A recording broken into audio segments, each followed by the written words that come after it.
सबके बीच उपस्थित होकर मुझे बेहद खुशी हुई है और यह कॉन्फ्रेंस विभाग के लिए नीतियों का निर्माण करने, व्यवस्थाओं में आने वाली समस्याओं पर विचार विमर्श करने और उनका समाधान खोजने एवं विभाग की दिशा तय करने में बहुत ही अहम साबित होगा, ऐसा मेरा विश्वास है। और इसके लिए मैं सीजीडीए और कॉन्फ्रेंस से जुड़े समस्त लोगों को अपनी ओर से हार्दिक बधाई देता हूं। अभी कुछ दिनों पहले ही रक्षा लेखा विभाग के स्थापना दिवस के अवसर पर आप लोगों से मेरी मुलाकात हुई थी। आज पुनः आप सबसे मुलाकात हो रही है और मैं मानता हूं यह संवाद की एक महत्वपूर्ण कड़ी है। मंत्रालय और विभाग में इस तरह की संवाद का सिलसिला काफी महत्वपूर्ण होता है।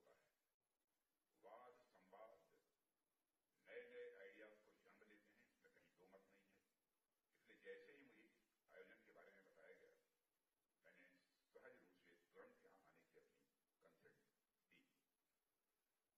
साथियों, हमारे जीवन में लेखा जोखा, अकाउंट, ऑडिट, इनकी क्या अहमियत है, इस पर बहुत बात करने की आवश्यकता नहीं है। कोई इंडिविजुअल हो अथवा परिवार हो, समाज हो या फिर कोई संगठन हो, बिना लेखा जोखा पर ध्यान दिए वह ज्यादा दिनों तक सर्वाइव नहीं कर सकता है। हम सभी जानते हैं कि सृष्टि में जितने भी रिसोर्सेज हैं, संसाधन हैं, उनकी एक लिमिट है, उनकी एक सीमा है। ऐसे में उपलब्ध और सीमित संसाधनों का विवेकपूर्ण उपयोग बहुत ही आवश्यक हो जाता है।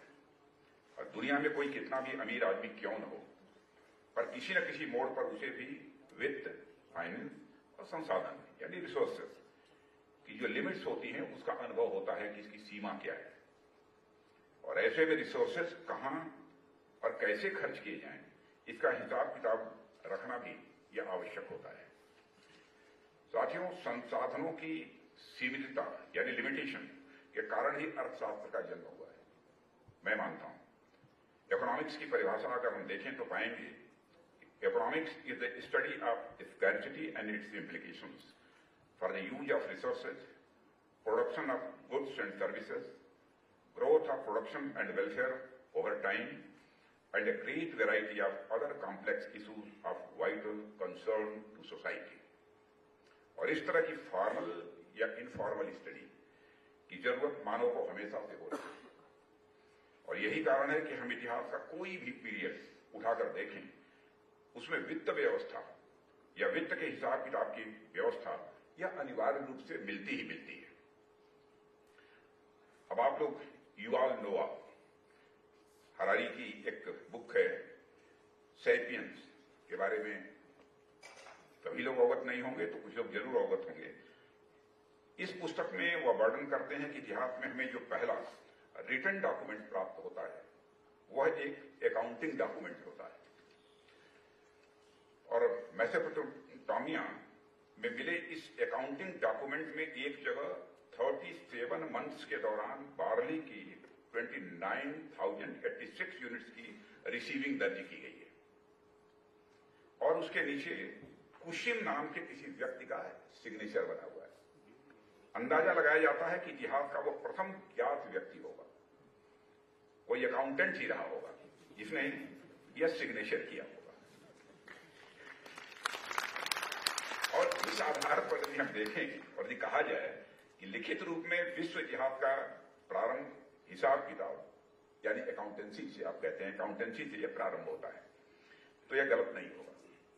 और आप लोगों की जड़ें इतिहास के प्रारंभिक पन्नों से जुड़ी हैं, इसके लिए भी मैं आप सबको यहां पर हार्दिक बधाई देता हूं। ऐसा नहीं है कि कोई नई शुरुआत हो रही है, आप लोगों का एक हिस्टोरिकल बैकग्राउंड भी है। और अकाउंटेंट की महत्ता इस बात से भी समझी जा सकती है कि हमारे यहां हर घर में एक दो अकाउंटेंट आपको जरूर मिल जाएंगे,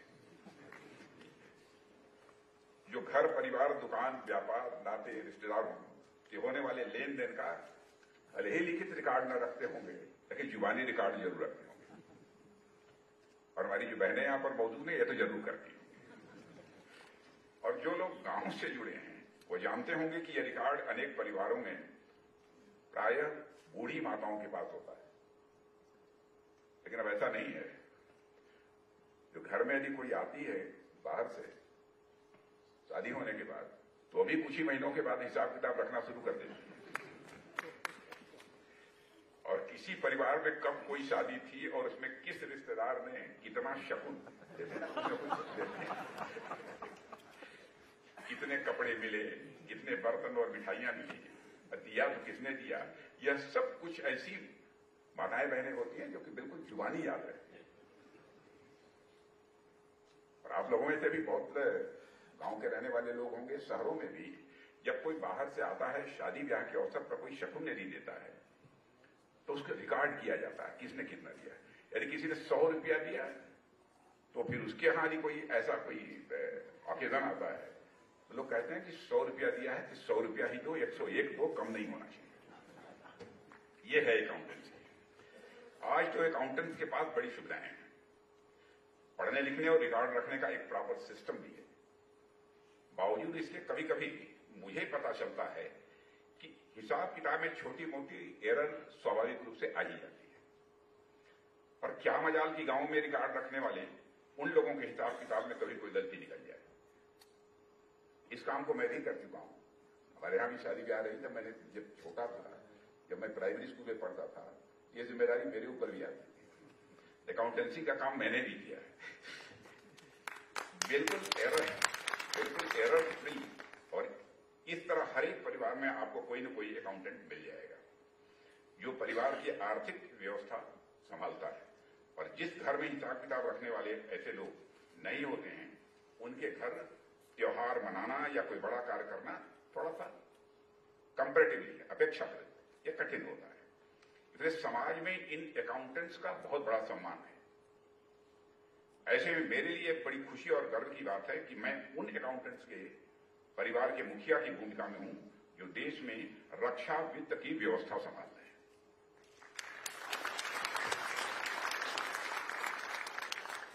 और साथियों, जैसा कि मैंने अभी कहा, दुनिया में सभी संसाधन सीमित हैं, रिसोर्सेज की तो लिमिट है। और यही बात किसी राष्ट्र और उसके रक्षा क्षेत्र पर भी पूरी तरह से लागू होती है। ऐसे में संसाधनों का रेशनल विवेकपूर्ण उपयोग हो, यह बहुत आवश्यक होता है। और जब मैं संसाधनों के विवेकपूर्ण उपयोग की बात यहां पर मैं कर रहा हूं तो उससे मेरा तात्पर्य दो बातों से है। पहली कि रिसोर्सेज का सही जगह पर उपयोग, दूसरी उनकी किसी प्रकार से वेस्टेज न हो। A penny saved is a penny earned वाली बात रिसोर्सेज पर भी पूरी तरह से लागू होती है। आप सभी इस बात से अवगत हैं कि देश के कॉम्बैट रेडीनेस के लिए न केवल समुचित वित्तीय संसाधन का उपलब्ध होना आवश्यक है, बल्कि इसके लिए त्वरित और पारदर्शी निर्णय लेने की भी उतनी ही आवश्यकता होती है। अब इसमें देर हो गई तो फिर हमारी कॉम्बैट प्रिपेयर्डनेस में स्वाभाविक रूप से रेडीनेस में कहीं न कहीं कोई कमी रह जाएगी, क्योंकि निर्णय लेने में की गई देरी से समय और धन दोनों की हानि तो होती ही है, साथ ही से देश की कॉम्बैट रेडीनेस पर भी विपरीत प्रभाव पड़ता है। और इसे सुनिश्चित करने की दिशा में रक्षा लेखा विभाग की अत्यंत महत्वपूर्ण भूमिका होती है। रक्षा लेखा विभाग का एक प्रमुख कार्य रक्षा मंत्रालय के संगठनों को वित्तीय सलाह प्रदान करना होता है। और इस वर्ष रक्षा बजट के लिए 5.25 लाख करोड़ अलॉट किए गए हैं, जिनके उचित खर्च सुनिश्चित करने की जिम्मेदारी रक्षा लेखा विभाग की है।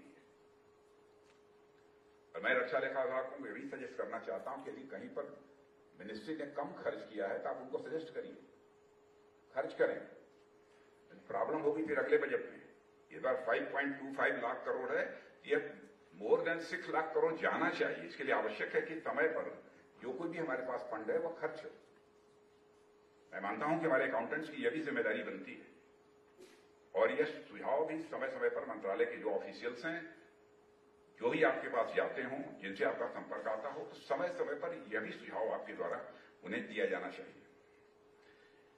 मुझे पूरा विश्वास है कि विभाग फाइनेंशियल प्रूडेंस के सिद्धांतों को अपनाते हुए रक्षा सेवाओं को उनके वित्तीय संसाधनों के प्रबंधन में अपना महत्वपूर्ण योगदान दे रहा है।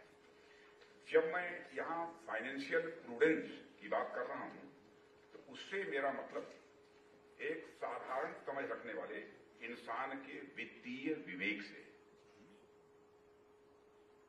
तकनीकी भाषा में इसे जनरल फाइनेंस रूल्स के नाम से जाना जाता है।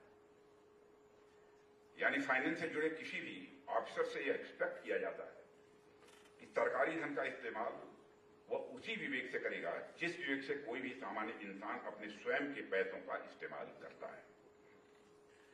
सरकारी धन किसी भी मौके पर जरूरत से ज्यादा खर्च न हो, उसमें अथॉरिटी का अपना या किसी अन्य खास व्यक्ति का कोई हित न जुड़ा हो, यह सब फाइनेंशियल प्रूडेंस है। इसे ही फाइनेंशियल प्रूडेंस कहते हैं।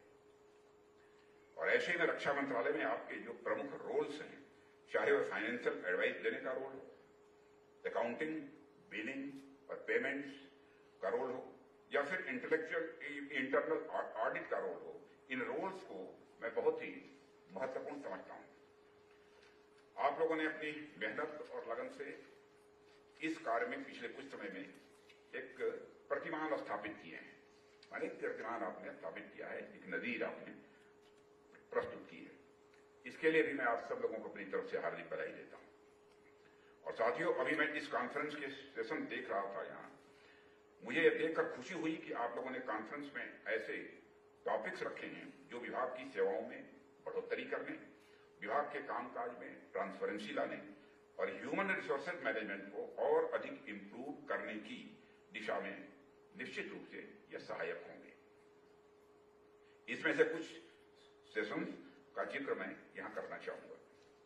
मैंने देखा कि कॉन्फ्रेंस का एक session efficiency of IFS system and aid to effective decision पर केंद्रित है, जिसमें वित्तीय सलाहकारों को नवीनतम डेलीगेशन ऑफ फाइनेंशियल पावर्स से परिचित कराया जाएगा। सही समय पर वित्तीय सलाह प्रदान के लिए डोमेन एक्सपर्टीज के साथ क्लाइंट की जरूरतों की संवेदनशील समझ होना भी, यह भी मैं मानता हूं कि यह आवश्यक है। मुझे यह बताया गया है कि आईएफए सीएफए का जेम पोर्टल पर इंटीग्रेशन जून 2022 से प्रारंभ हो गया है, जिसमें प्रोक्योरमेंट, कॉन्करेंस और सैंक्शन की प्रोसेस डिजिटल हो गई है। इससे पूरी प्रक्रिया में ट्रांसपेरेंसी आएगी और साथ ही साथ पारदर्शिता के साथ साथ शुचिता भी आएगी। ऐसे में यह सेशन फाइनेंशियल पावर्स की डेलीगेशन और डिसीजन मेकिंग से जुड़े मुद्दों की समझ में बहुत सहायक होगा, ऐसा भी मेरा मानना है। मैंने देखा कि सम्मेलन का एक सत्र एफिशिएंसी एंड परफॉर्मेंस ऑडिट पर भी है, जो टॉप लेवल मैनेजमेंट को रिलायबल, ऑब्जेक्टिव और इंडिपेंडेंट इंफॉर्मेशन के माध्यम से महत्वपूर्ण इनपुट देगा। इसी तरह एक सत्र ह्यूमन रिसोर्स मैनेजमेंट को भी डेडिकेटेड है, जिसमें विभाग की ह्यूमन रिसोर्स पॉलिसी पर भी चर्चा होगी, जिससे विभाग में लॉन्ग टर्म प्रोडक्टिविटी में बढ़ोतरी होगी, स्वाभाविक एक बढ़ोतरी होगी। साथ ही विभाग से मेरी यह अपेक्षा रहती है कि पेमेंट सर्विसेज के सभी बेनिफिशियरीज यानी सैनिक, पेंशनधारी हों और थर्ड पार्टी सभी को सही समय पर सही भुगतान मिले। और साथ ही साथ इस प्रोसेस में कहीं कोई समस्या आए तो उसका भी त्वरित और निष्पक्ष समाधान हो। इसी के चलते हमारी पिछली मुलाकात में मैंने इनकम टैक्स डिपार्टमेंट की तर्ज पर एक फेसलेस मैकेनिज्म स्थापित करने की बात भी मैंने आज के शायद 2 साल पहले की थी। और मुझे यह देखकर खुशी हुई है कि कॉन्फ्रेंस में एक सत्र आप लोगों ने faceless transactions in defence as a means of increasing efficiency and transparency पर भी रखा है, जिससे डिफेंस फाइनेंशियल ट्रांजैक्शंस में पारदर्शिता का मार्ग स्वाभाविक रूप से प्रशस्त होगा। साथियों, आज आप जब इतने महत्वपूर्ण कॉन्फ्रेंस की शुरुआत कर रहे हैं, मैं अपनी कुछ बातें आप लोगों के बीच रखना चाहूंगा, जिस पर आप सभी लोग चर्चा करें और एक आउटकम के साथ सामने आए। आप लोगों को यह हमेशा ध्यान में रखना है कि आप जो एडवाइस देते हैं या जो आप ऑडिटिंग करते हैं, उसका प्रभाव और परिणाम केवल सर्विसेज अथवा क्लाइंट्स तक ही नहीं रहता है, उसका प्रकारांतर से एक लॉन्ग टर्म इफेक्ट होता है। और आपकी एडवाइस से अगर सर्विसेज या मंत्रालय द्वारा सरकारी खर्च में कुछ बचत होती है तो उस देश के हेल्थ, एजुकेशन, इंफ्रास्ट्रक्चर बिल्डिंग या अन्य विकास के कार्यों में लगाया जा सकता है। यह पैसे प्रकारांतर से देशवासियों से ही आते हैं। ऐसे में देश का पैसा देश में कहां सर्वाधिक उपयुक्त तरीके से लगना चाहिए, इसके निर्धारण में भी आप अपनी बहुत ही महत्वपूर्ण भूमिका का निर्वाह करते हैं। पर साथियों, कई बार क्या होता है कि इस सर्विस में आने के बाद ऑफिसर्स केवल नंबर्स और आंकड़ों में खेलने लगते हैं और धीरे धीरे वे नंबर और आंकड़े ही उनकी दुनिया बन जाते हैं। पर मैं कहना चाहूंगा कि आप लोग एडवाइस देते समय या ऑडिट करते समय उन नंबर्स का बैकग्राउंड भी देखें, एक हॉलिस्टिक माइंडसेट से उसका परिप्रेक्ष्य भली भांति समझें। कहीं पर कोई गलती यदि नजर आ रही है तो उसे पॉइंट आउट करने में बिल्कुल हेजिटेट न करें, यह मैं आपको सुझाव देना चाहता हूं। और कहीं यदि कोई गलती केवल इसलिए न निकालें, कहीं गलती इसलिए भी न निकालें क्योंकि आपको गलती निकालनी ही है और आपके पास गलतियां निकालने का अधिकार भी है, इसलिए केवल गलती नहीं निकाली जानी चाहिए। इसे आप यूं समझिए कि ऑडिटर्स का काम फाइनेंस सिस्टम में वॉचडॉग का है या एक प्रहरी का है। और कुछ ऑडिटर्स ब्लड हाउंड का कार्य करने लगते हैं, क्षमा कीजिएगा। और हमारे अंदर कहीं ऐसी मानसिकता न पनपने लगे, इसका भी हमें पूरा ख्याल रखना है। इसके प्रति हमें सजग रहने की आवश्यकता है। आप ध्यान दें कि आपको भले ही कंट्रोलर कहा जाता हो, पर आप कंट्रोलर नहीं बल्कि कोलैबोरेटर की मानसिकता से अपना कार्य करें। कंट्रोलर नहीं बल्कि कोलैबोरेटर की मानसिकता से, इस माइंडसेट से आपको काम करने की जरूरत है। क्लाइंट के साथ मिलकर इंटीग्रेटेड होकर काम करें, क्योंकि मैं देखता हूं कभी कभी क्लाइंट की क्या हालत होती है, मुझसे बेहतर आप लोग जानते हैं। यह दोनों पार्टीज के लिए लाभकारी होगा, दोनों पार्टीज के लिए। और जब मैं आप सभी से इंटीग्रेटेड होकर काम करने की बात कर रहा हूं तो उसके साथ एक और सावधानी बरतने की हमें जरूरत है। आप ध्यान में रखें कि क्लाइंट के साथ इतना भी व्यवहार न बढ़ जाए, अब आगे की बात समझ गए, इतना भी व्यवहार न बढ़ जाए कि आप अपने कमेंट्स रखते हुए हेजिटेट करने लगे। आप लोगों ने पूरा यानी कमल की जो पत्ती होती है उसको देखा होगा, वह लगातार पानी में रहते हुए भी कभी गीली नहीं होती है, यानी उससे प्रभावित नहीं होती है, पानी से प्रभावित नहीं होती है कमल की पत्ती। अब मैं कमल नाम ले रहा हूं, कहीं इस पर भी कोई ऑब्जेक्शन नहीं है। इस बैलेंस का आपको भी हमेशा ध्यान रखना है। कोई डिसीजन लेते समय आप लोग एग्जीक्यूटिव के साथ बैठें, उनसे बातचीत करें और उनके कंसर्न को समझें, तब कोई डिसीजन लें। यह मेरा आप सबको सुझाव है। मैं समझता हूं कि रक्षा व्यवस्था और रक्षा वित्त दोनों के लिए यह लाभदायक होगा। साथियों, इनके साथ ही इन सब के साथ ही मैं समझता हूं रक्षा लेखा विभाग को अपने अंदर सुधारों की एक प्रक्रिया भी चलाने की जरूरत है। उदाहरण के लिए हमको अपनी आईटी कैपेबिलिटीज, फाइनेंशियल नॉलेज आज डेवलप करनी चाहिए ताकि हम और अधिक इफिशिएंसी के साथ ऑडिट, अकाउंटेंसी इत्यादि का काम कर सकें। ये तो ऑनगोइंग प्रोसेस है, ये चलते रहना चाहिए। और आप सभी जितनी सक्रियता और तत्परता के साथ काम करेंगे, हमारी रक्षा व्यवस्था को अपनी मजबूती बनाए रखने में उतनी ही आपकी मदद मिलेगी। इसी तरह इंटरनल विजिलेंस मैकेनिज्म को भी बेहद मजबूत करने की आवश्यकता है, मैं ऐसा समझता हूं। रक्षा वित्त विभाग को यह इसकी विशेष आवश्यकता है। और जैसा कि मैंने अभी कहा कि आप सभी डिफेंस फाइनेंस सिस्टम में वॉचडॉग और प्रहरी की भूमिका निभाते हैं, पर कई बार देखा जाता है कि प्रहरी स्वयं दीवार में सेंध लगाना शुरू कर देते हैं और व्यवस्था की कमियों का गलत फायदा उठाना शुरू कर देते हैं। क्षमा कीजिए, कुछ बातें हैं जो कि अच्छी नहीं लगेंगी। ऐसे में अगर हमें कहीं कुछ बैड एप्पल्स दिखाई देते हैं तो उनके भी खोजे जाने और छांट कर अलग किए जाने की जरूरत है। किसी अधिकारी के कामकाज में संदेह दिखाई देता है तो उसका त्वरित रिव्यू किया जाना चाहिए, और कोई शंका शिकायत है तो उसका तुरंत निपटान भी किया जाना चाहिए, उसका निस्तारण भी किया जाना चाहिए। और अगर विभाग में कुछ ग्रीवेंसेस पेंडिंग में है तो वीकली अथवा मंथली उनकी ऑडिट का भी प्रोविजन किया जाए और यथासंभव उन पर कार्रवाई भी की जाए। साथियों, आप सब जानते हैं कि फाइनेंस की दुनिया लगातार और अधिक कॉम्प्लिकेटेड होती जा रही है और इस क्षेत्र में रोजाना नई नई समस्याएं उभर कर सामने आती जा रही हैं। ये सब सारी समस्याओं के बावजूद हमारे कंट्री की इकोनॉमी की साइज भी बड़ी होती जा रही है। कहां हम 2014 में शायद 9th अथवा 10th पोजीशन पर थे ना, वही थी ना। आज हम दुनिया के टॉप 5 कंट्रीज में आकर खड़े हो गए। इन सब के बावजूद इसलिए हमारे अधिकारियों को नई नई टेक्नोलॉजी से रूबरू कराया जाए, समय समय पर उनका इसके लिए टेस्ट लिया जाए, उनके अपडेशन के लिए सेमिनार्स, वर्कशॉप और ट्रेनिंग प्रोग्राम्स भी कराए जाएं। यह आज के समय की एक बहुत ही महत्वपूर्ण जरूरत है और मैं चाहूंगा कि आप सभी इस पर भी एक बार विचार विमर्श करें।